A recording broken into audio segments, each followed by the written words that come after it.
EPFO steno की job profile आपकी क्या रहती है, साथ ही किस तरीके से वहाँ पे आपको काम करना पड़ता है। बहुत से ऐसे स्टूडेंट हैं जो कहीं न कहीं इस बारे में जानना चाहते होंगे।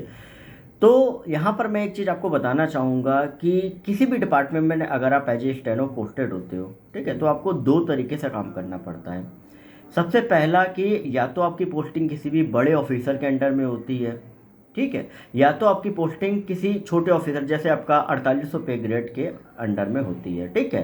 तो इस तरीके से आपका जो काम होता है वो आपका अलग अलग आपका दोनों में आपका रहता है। देखो होता क्या है कि 4800 पे ग्रेड में अगर आपके किसी ऑफिसर के अंडर में पोस्टिंग है तो वहाँ पे क्या होता है कि ग्राउंड लेवल पे आपका जो वर्क होता है वो आपका ज़्यादा रहता है, ठीक है। तो हो सकता है कि वहाँ पे आपको स्टेनो का काम ना देके, मतलब जो आपका स्टेनो मेन आपका टाइपिंग का ही रहता है, क्योंकि अब डिक्टेशन वगैरह जो होती है वो कोई इतना देता नहीं है।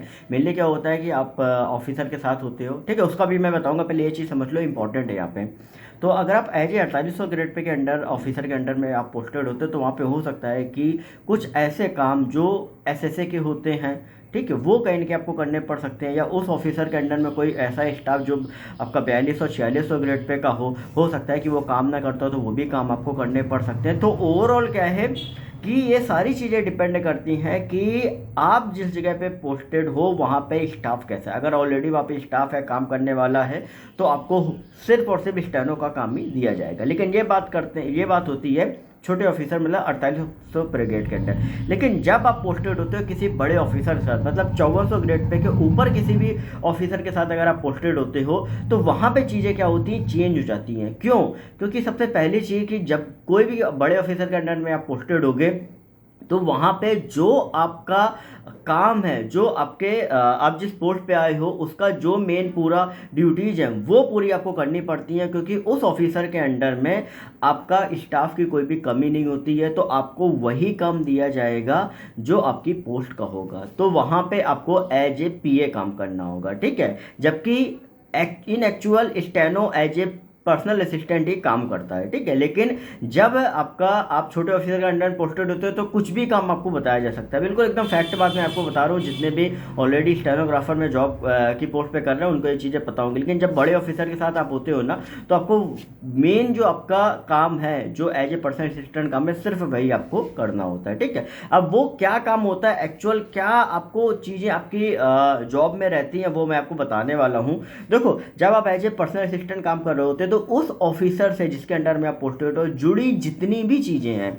उसकी मीटिंग्स के बारे में, उसके जो भी अपॉइंटमेंट्स हैं उनके बारे में, कोई अगर बाहर से उनको मिलने आ रहा है तो सबसे पहले वो आपसे कांटेक्ट करे कि भाई अपॉइंटमेंट लेना है, ऐसा ऐसा सर कब फ्री है, क्या कैसा क्या, ये चीज़ें, ठीक है। दूसरा क्या होता है कि जो भी कॉन्फिडेंशियल चीज़ें होती हैं वो सारी आपको पता होती हैं, ठीक है। तो वो चीज़ों को पूरा सीक्रेसी आपको मेंटेन करनी होती है।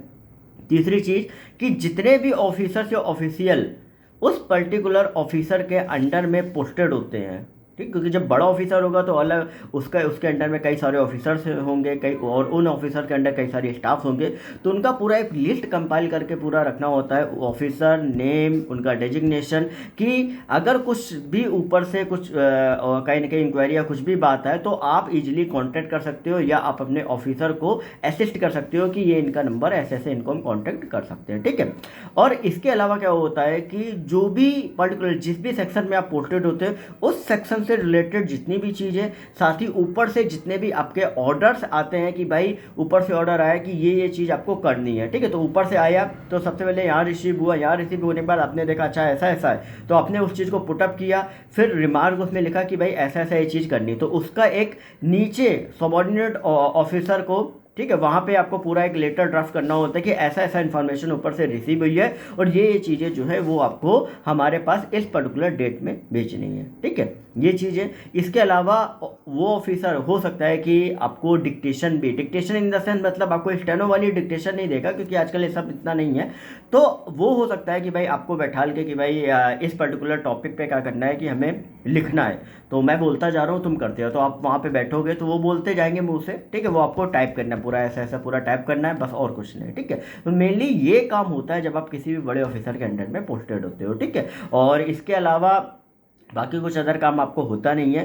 तो बेसिक डिफरेंस आपको ये समझना जरूरी होता है, ये नहीं कि नहीं है कि जो काम है वही है। बेसिक डिफरेंस आपको समझना ये होता है कि आप किस पर्टिकुलर ऑफिसर के अंडर में पोस्टेड हो और उस ऑफिसर की जो रेंज है वो आपकी क्या है। ठीक है, ये चीज़ को समझना बहुत ज़्यादा ज़रूरी है, क्योंकि होता क्या है कि हर जगह पे फिर क्या होता है ना कि जो ड्यूटीज़ में नीचे आपका एक लाइन लिखी होती है कि कोई वो पर्टिकुलर ऑफिसर जो भी काम कहेगा वो आपको करना पड़ेगा। तो उस लाइन को लेके हमेशा अगर आप इसी पे स्टिक रहोगे ना तो वो ऑफिसर उस लाइन को पकड़े रहेगा, वो कहेगा नहीं इसमें तो ये लाइन लिखी हुई है, जबकि ऐसा नहीं होता है। जबकि जो आपको काम वो लिखा इस वजह से हुआ है कि भाई जो काम आपका है वही सिर्फ कहीं ना कहीं आपको करना है। ठीक है, लेकिन उस चीज़ को लेके कई बार ये चीज़ें रहती भी है जब आप as a 4800 grade pay officer के अंडर में पोस्टेड होते हो। ठीक है, लेकिन जितने भी बड़े ऑफिसर्स होते हैं वहाँ पे ये सारी चीज़ें आपकी नहीं आपको फेस करनी पड़ती हैं। ठीक है, तो ये चीज़ आप बाकी दिमाग में अच्छे से रख के, बाकी इसके अलावा आपको और भी कहीं ना कहीं चीज़ें जैसे मुझे पता लगेंगी आपको मैं बताता रहूँगा, और ये चीज़ आपकी जेन्युइन हर पर्टिकुलर डिपार्टमेंट